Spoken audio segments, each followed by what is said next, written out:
Nageenyi Waaqayyoo isiniif haa ta'u. Egaa yeroo darbe keessaa mata duree maaltu waldaa kiristaanaatti irratti jedhuun barumsa gabaabaa wajjiniin jalqabnee turre. Har'as fedha Waaqayyoo ta'ee kutaa itti aanu wajjiniin itti fufna jechuudha. Itti fufuu keenyan dura macaafa qulqulluu keessaa iddoo tokko dubbiseetan barumsa keenya itti fufna akka jedhu. Waaqayyo ayyaana isaa isa nama hundumaaf fayyina kennu mul'iseera. Ayyaanni Waaqayyoo kunis nuyi Waaqayyo malee jiraachuu qajeellaa biyya lafaa isa hamaas gannee bara kana keessa of qabuutti qajeelinatti namoota Waaqayyoo taanee akka jiraannu gorsee gara gaariitti nu deebisaadha. Tiitoo boqonnaa 2:11-12 akka nu barsiisuuf hin kadhanne. Yaa Waaqayyoo galanni siif haa ta'u. Maqaan kee eebbifamu.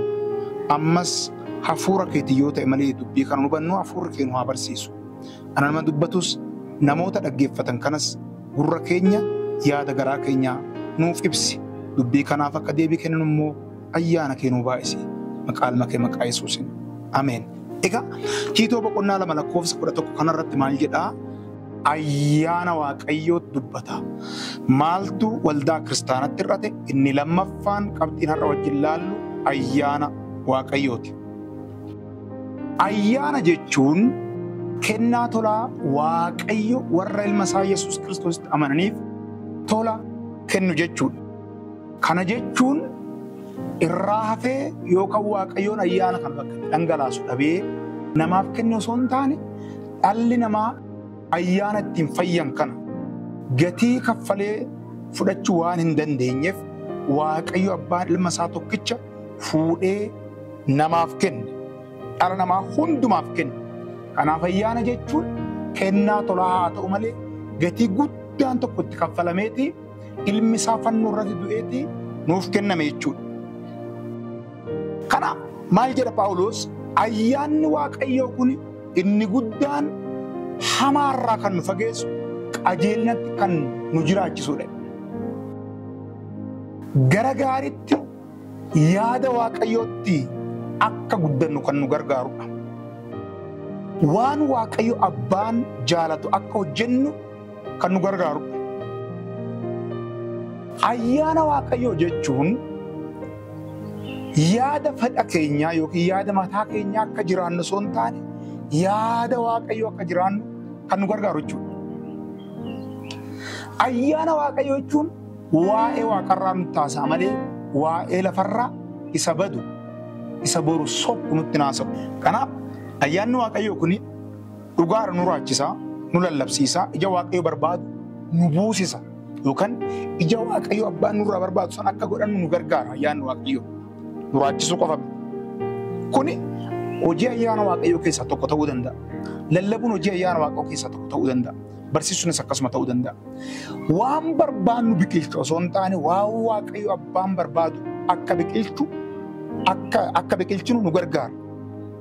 Qajeelinatti qabamnee akka jiraannu nu gargaara. Egaa bara kakuu moofaa keessa ayyaana Waaqayyoo Grace of God kan jedhamu kuni ifaan ifatti ayyaana jedhamee hoo barreeffamuu iyyuu baate hafuura Waaqayyoo jedhamee caafameera. Spirit of God kan jedhu suni irra deddeebiidhaan barreeffameera kakuu moofaa keessatti.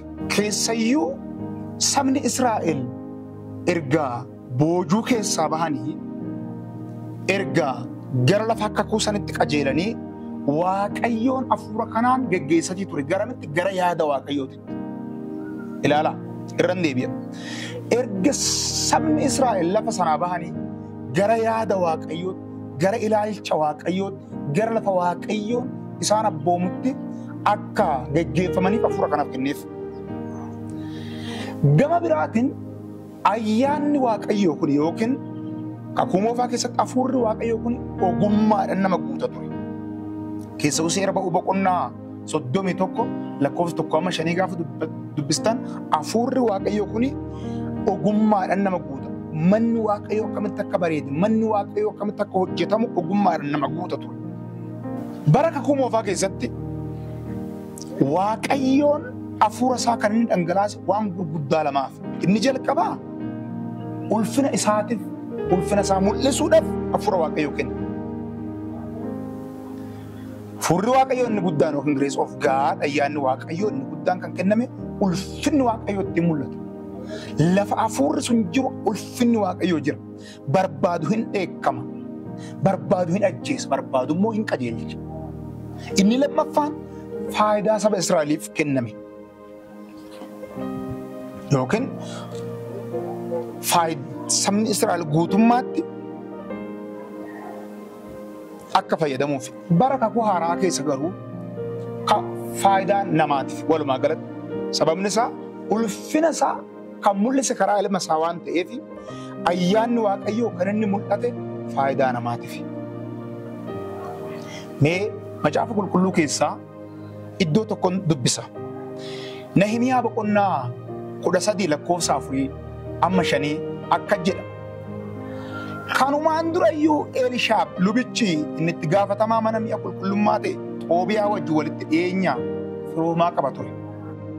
Inni kutaa mana isaa bal'aa isa dur kennaan midhaanii ixaanni mi'i mana qulqullummaa kennaan midhaanii inni 10 keessaa tokko walitti qabamu daadhii wayinii haaraan dhadhaa ejersaa inni haaraan Lewwotaaf faarfattootaaf kan reegdotaaf akka kennamu abboome akkasumas kennaan lubootaaf kennamu keessa kaa'amu Xoobiyaadhaan in kennee jedha.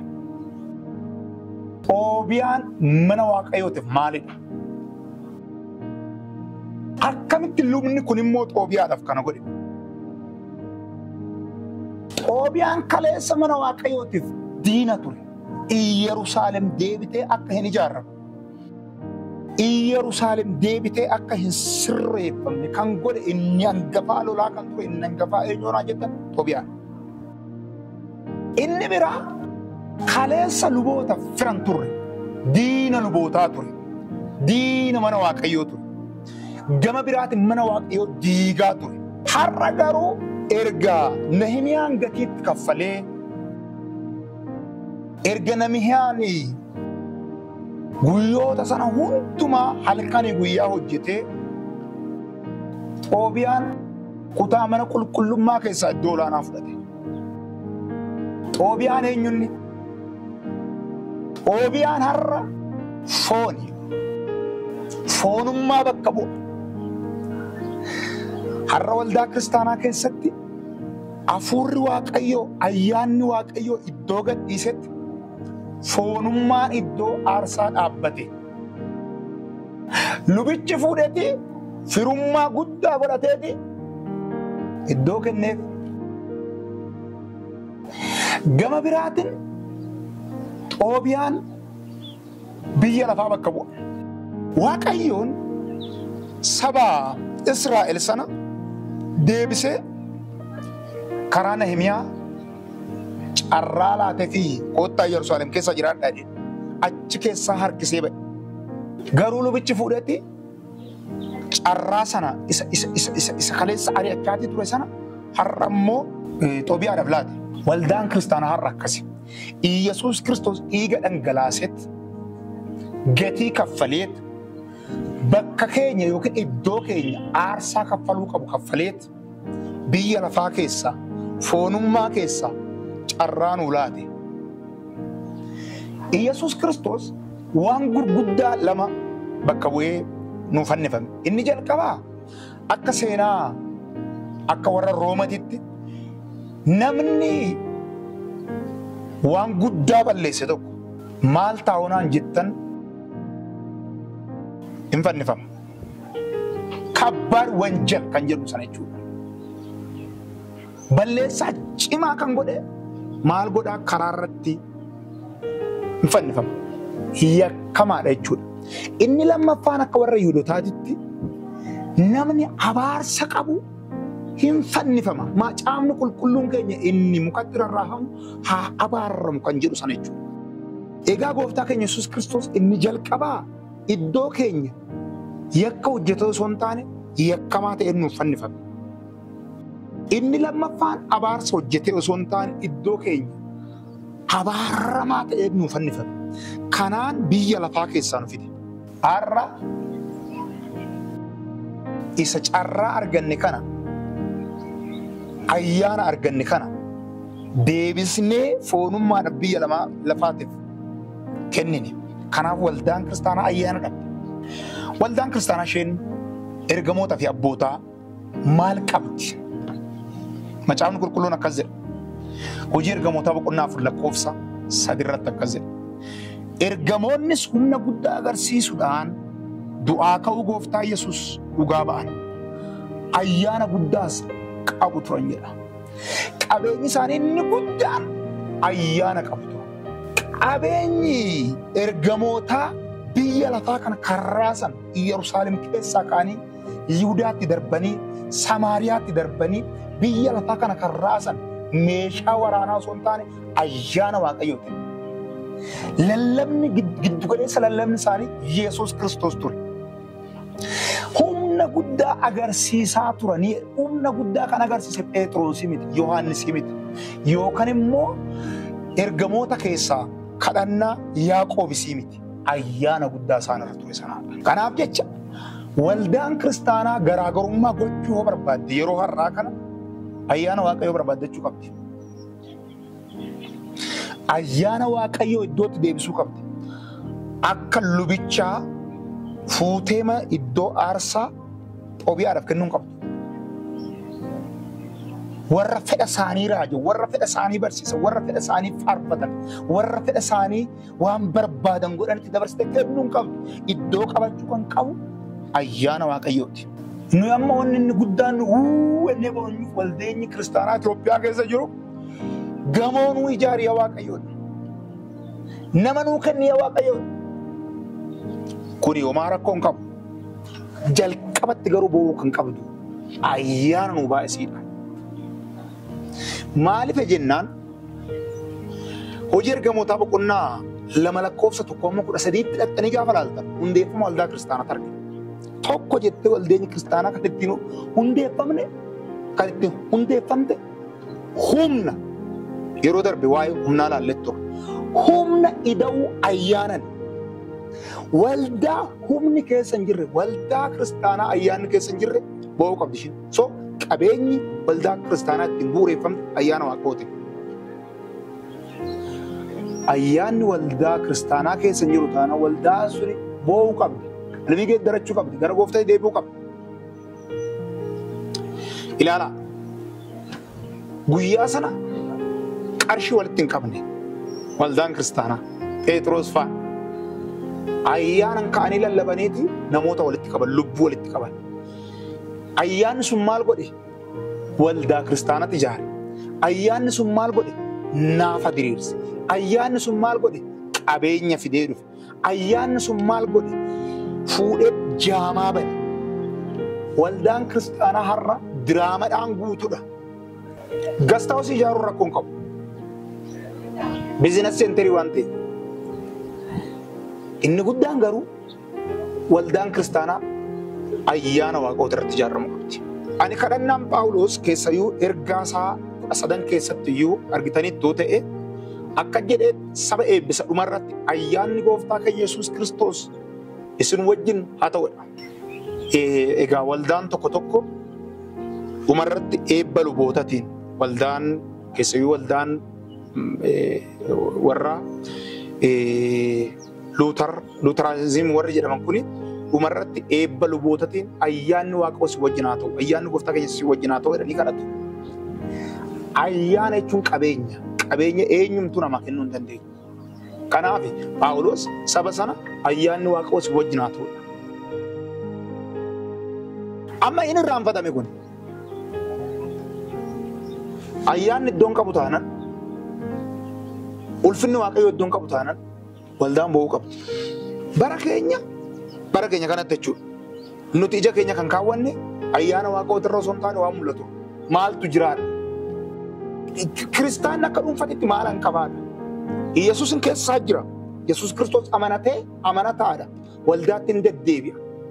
Waldaan kiristaanaa akka waldaa kiristaanaatti maal hin qabaadha? Kun homaa hammina hin qabu. Inni jalqabaa garuu waldaan kiristaanaa gochuu kan qabu. Namni dhuunfanis gochuu kan qabu. Kiristaanni gochuu kan qabu. Ayyaana qabaadha. Ayyaanni Waaqoo na wajjin jiraadha. Akkan dura jechuudha biyyaale ayyaana jechuun kan nu lallabsiisu qofa jechuu miti. Gara yaada waaqayyootti kan nu geggeessu jechuudha. Ija waaqayyo barbaadu kan nu buusisu jechuudha. Kanaaf qabeenyi waldaa kiristaanaa yoomiyyuu taanaan yeroo kamiyyuu ta'e ayyaana Iyyasuus Kiristoos maannu ayyaana waaqayyoo akka ta'e hubachuun baay'ee barbaachisaadha. Qorontoos 2:1-2 macaafni qulqulluun akkas jedha. Yaa obboloota nan gocha ayyaana waaqayyoo isa waldoota kiristaana biyya Maqedooniyaatiif raawwatame akka beektan hin barbaanne. Rakkinni baay'isee yoo isaan qoreyyuu safara malee gammadanii deegni isaanii baddu baasa yoo ta'e iyyuu gargaarsa kennuudhaaf baay'ee arjooman. Waldaa kana keessatti qabeenya moo ayyaanatu guute. Kutaa kanarraa kan hubannu waldaan Maqedooniyaa gar malee hiyyeetti hiyyummaa underpoor kan ta'e. Waldaan kun immoo ergaan kun immoo kan barreeffame warra Qorontoosiif. Isaan immoo qabeenya qabu. Waan lakkaa'amu qabu. Wanni tokko garuu itti irrateera. Ayyaana. Waldaan Maqedooniyaa indoon gassitti yoo dubbisne akka gargaaruuf akka Yesuus gargaaruuf maaloo carraanuu laadhaa jedhan. Jarri kun hin qaban hin qabeenya wanti laallamu hin jiru. Hiyyummaan isaanii baddu baasa dha. Waldaan Maqedooniyaa kan lakkaa'attu ayyaana waaqayyooti. Garaagarummaa waldaa Qorontoosiif waldaa Maqedooniyaa garaagarummaa qabeenyaa osoo hin taane garaagarummaa ayyaanaati. Ija foonitiin jarri warra Maqedooniyaa hiyyeessa. Ija foonitiin warra Qorontoos dureessa. Ija hafuuratiin garuu hiyyeessi boo'amuuf hin ta'uu jiraatu waldaa Qorontoos. Abboonni amantii akkamitti darban? Akkamitti biyya lafaa kana mo'an? Akkamitti afaan leencaa cufan? Akkamitti mootota mo'an? Keessaa Ibroota boqonnaa 11 irratti dhandhee gaafa kutaa kana dubbisnu 11 naannoo 31 kaasnee amantiidhaan mootota mo'an, amantiidhaan afaan leencotaan cufan, amantiidhaan ibidda olotu dhaamsan, billaa jala bahan. Warri kun immoo ga'oodhaaf ta'an jechuudha. Kun isaanii funyoo sibiilatiin hidhaman jedha. Haa ta'u malee biyya lafaa mo'aniiru. Biyya lafaa kan ittiin mo'an meeshaa biraatiin osoo hin taane ayyaana waaqayyooti. Ayyaana waaqayyootu billaa jala nama dhaaba. Galanni waaqayyoof haa ta'u ayyaana bara kana billaan hin jiru. Amma immoo billaa biraatu jira malee billaan seef inni nama qabu sun dhiiga nama buusu sun hin jiru. Kanaaf abboonni akkamitti akka darban ilaaluun barbaachisaadha. Waldaa kiristaanaa ishee waldaa abboota yookiin paatriyaarkii warra jennu sun fakkeenyaaf kan akka Agnaatiyuus fa'aa yoo ilaalle namoonni kun egaa seera namicha kana yoo ilaalle gar malee barreessa waldaa kiristaanaa akka ta'e Phaaphaasii waldaa akka ta'e ni agarra. Garuu ayyaana waaqayyootiin guutamee gaafa billaan isa eegu gaafa du'e isa eegu akkas jedhe ani amma dhuga baatuu Kiristoos. Ani amma yeroo ammaa kanatti duuka buutuu isa dhugaadha. Maaltu isa eega? Billaatti isa eegaa jira. Maaltu isa eega? Leencota isa eegatii jira. Bineensatti isa eegatii jira. Garuu kan hundumaayyuu ayyaana waaqayyootiin nan danda'e. Har'a maaliif dadhabne? Abboonni amantaa inni dura Ibroota boqonnaa 11:31 kaasee yaada haasa'e suni mana keessa jiraatan hin qaban. Uffata uffatan hin qaban. Maaliifii holqa keessa jiraatudha. Gogaa hoola birre'ee uffatudha. Nuyi manas qabna namni ala buru hin jiru. Nu uffata jijjiirrannee uffanna. Garuu maaliif dadhabne? Ayyaana. Kan akka Poolikaarp. Namoonni gurguddoon yeroo gara ibiddaatti deeman ayyaana waaqayyootiin hin dandeenyedha. Ayyaanni waaqayyoo kallattii namni dhuunfa yookiin waldaan barbaaddu irra nuuf osoo hin taane kallattii waaqayyoon barbaadu irra nu geggeessa. Ayyaanni waaqayyoo calliseetuma kallattii namni dhuunfaan barbaadu irra nu geggeessu. Ayyaanni waaqayyoo gara waaqayyoo barbaadutti nu geggeessa. hojii ergamootaa boqonnaa 22 lakkoofsa 10 irratti Phaawulos maal jedhe? Ani immoo maal godhu yaa gooftaan jedheedhe. Egaa seenaa kana hojii ergamootaa boqonnaa 9 irratti as deebinee olaalle akkamitti akka gooftaan Phaawulos akka dubbate kutaa kanarratti yookaan boqonnaa 22 kanarratti immoo sirriitti dubbata. Maal jedhee? Erga kufee, erga waa'een biyya lafaa keessaa dhangala'e, erga hamminni keessaa dhangala'e akkas jedhe, yaa gooftaa amma maal godhu jedhe. Nuyi waldaa kiristaanaa keessatti yookaan waldaan kiristaanaa har'aa waan Waaqayyoon barbaachisu hin taane waan nuyi barbaannu godha. Waan Waaqayyoon barbaachisu hin taane waan nuyi barbaannu raanya, waan nuyi barbaannu barsiifna, waan waldaan barbaadu barsiifna. Egaa kaayyoo waldaa kiristaanaa inni dhugaani gara mootummaa qootti namu dhaloota baasuudha, dhaloota guddisuudha, duuka buutu godhuudha.